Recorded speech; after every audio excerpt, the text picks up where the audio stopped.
Hello friends, start करते हैं editorial dictation 100 word पर मिनट की स्पीड से 5 सेकंड बाद।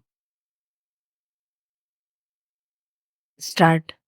सुप्रीम कोर्ट ने बुलडोजर कार्रवाई पर दिशा निर्देश जारी करके यह सुनिश्चित किया है कि अतिक्रमण, अवैध निर्माण के साथ साथ अपराध के खिलाफ मनमानी कार्रवाई नहीं होने पाए। ऐसा किया जाना आवश्यक था क्योंकि बुलडोजर कार्रवाई अपराध में लिप्त तत्वों के खिलाफ भी होती थी और इस आधार पर होती थी कि उन्होंने अपना मकान, दुकान या अन्य कोई इमारत अवैध रूप से बना रखी है। शासन प्रशासन को ऐसी कार्रवाई करने में इसलिए आसानी होती थी क्योंकि प्रायः लोग अपने भवनों का निर्माण स्वीकृत मानचित्र या तय मानकों के हिसाब से नहीं कराते। बुलडोजर कार्रवाई को इसलिए जनता का समर्थन मिलता था क्योंकि उसकी यह आकांक्षा रहती है कि अपराधी तत्वों को यथाशीघ्र दंड मिले। इसी कारण बुलडोजर कार्रवाई की सराहना होती थी, लेकिन इसकी अनदेखी नहीं की जा सकती कि इस तरह की कार्रवाई में संदिग्ध अपराधी अभियुक्त का घर, दुकान ध्वस्त होने से उसके स्वजन भी सजा पाते थे। इसलिए सुप्रीम कोर्ट ने यह कहा कि किसी आरोपित की सजा उसके परिवार वालों को नहीं दी जा सकती।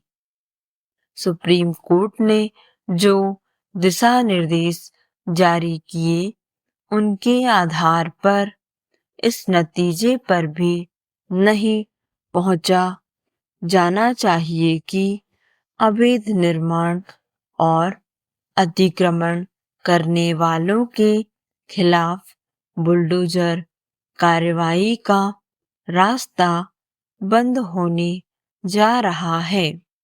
पैरा।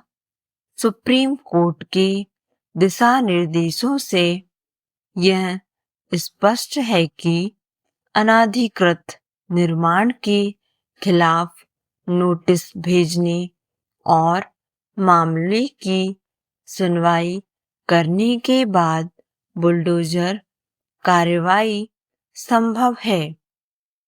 देखना होगा कि इससे माफिया और पेशेवर अपराधियों पर नियंत्रण करना आसान होगा या नहीं। जो भी हो, सुप्रीम कोर्ट के फैसले का असर अतिक्रमण हटाने और जमीनों पर कब्जे रोकने पर नहीं पड़ना चाहिए। इसी तरह अपराधी तत्वों का दुस्साहस भी नहीं बढ़ना चाहिए। सुप्रीम कोर्ट ने यह सही कहा कि बिना फैसले किसी को दोषी न माना जाए और अपराधी को दंड देना अदालत का काम है। लेकिन प्रश्न यह है कि क्या अदालतें यह काम सही तरह से कर पा रही है? अच्छा होता कि सुप्रीम कोर्ट इस प्रश्न पर भी गौर करता, क्योंकि यह किसी से छिपा नहीं कि अपराधी और माफिया तत्वों को उनके किए की सजा मुश्किल से ही मिलती है। मिलती भी है तो बहुत विलंब से। बाहुबली, धनबली किस्म के या फिर राजनीतिक असर वाले अपराधी तत्वों के मामलों में यही अधिक देखने को मिलता है कि वे अपने खिलाफ चल रहे मुकदमों को लंबा खींचने में सफल हो जाते हैं। यह भी किसी से छिपा नहीं कि संगीन अपराध में लिप्त तत्वों को भी शीघ्र सजा नहीं मिल पाती। इसी कारण लोग बुलडोजर कार्रवाई को न्याय की संज्ञा देते हैं। अच्छा होता कि सुप्रीम कोर्ट यह देख पाता कि बुलडोजर कार्रवाई न्याय में देरी की उपज है। पैरा साइबर ठगी के मामले बढ़ते जा रहे हैं। हर दिन साइबर ठग किसी न किसी तरीके से लोगों को धमकाकर, दबाकर, बनाकर अपने झांसे में ले लेते हैं। लोगों को खून पसीने की कमाई को अपने खाते में डलवाकर चलते बन रहे हैं।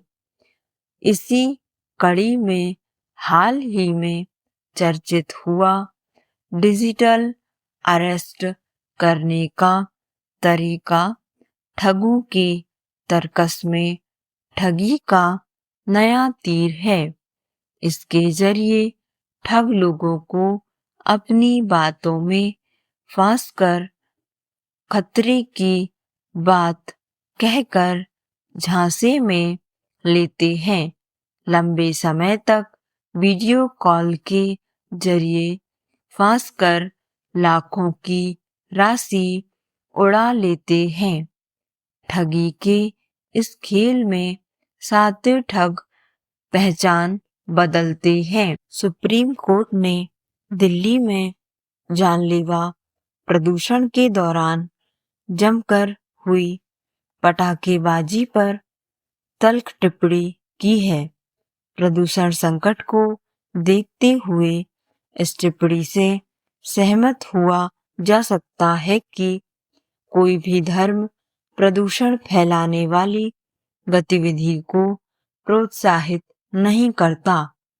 यही वजह है कि कोर्ट ने दिल्ली सरकार को निर्देश दिया कि राष्ट्रीय राजधानी में पटाखों पर लगे प्रतिबंध को साल भर के लिए लागू करने हेतु एक पखवाड़े के भीतर ही फैसला ले। वहीं दूसरी ओर सरकारों को जिम्मेदारी का एहसास कराते हुए कोर्ट ने याद दिलाया कि अनुच्छेद 21 के तहत प्रदूषण मुक्त वातावरण में रहना आम नागरिक का मौलिक अधिकार है।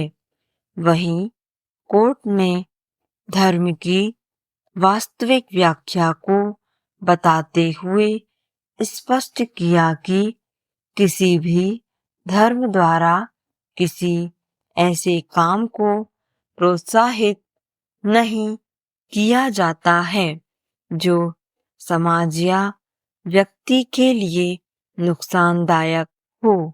यानी धर्म तो मानव मात्र के कल्याण के लिए सदैव आकांक्षी रहता है।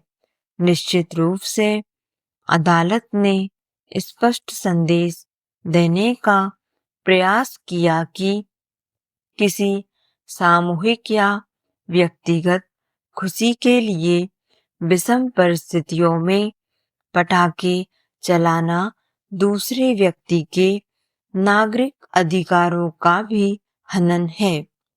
विडंबना यह है कि पटाखों पर प्रतिबंध को लोग धार्मिक अस्मिता से जोड़ लेते हैं। हम यह याद नहीं रखते हैं कि पटाखों से होने वाले प्रदूषण से उन लोगों पर क्या गुजरती होगी जो श्वसन तंत्र से जुड़े रोगों से जूझ रहे हैं। कमोवेश यही स्थिति उम्रदराज नागरिकों, अस्पतालों में उपचार हेतु भर्ती लोगों तथा धमाकों के प्रति अधिक संवेदनशील व्यक्तियों को लेकर भी होती है। यह सवाल तार्किक है कि क्या किया जाता है जो समाज या व्यक्ति के लिए नुकसानदायक हो, यानी धर्म तो मानव मात्र के कल्याण के लिए सदैव आकांक्षी रहता है। निश्चित रूप से अदालत ने स्पष्ट संदेश देने का प्रयास किया कि किसी सामूहिक या व्यक्तिगत खुशी के लिए विषम परिस्थितियों में पटाखे चलाना दूसरे व्यक्ति के नागरिक अधिकारों का भी हनन है। स्टॉप। धन्यवाद। आपको डिक्टेशन पसंद आई हो तो लाइक और सब्सक्राइब करना ना भूलें।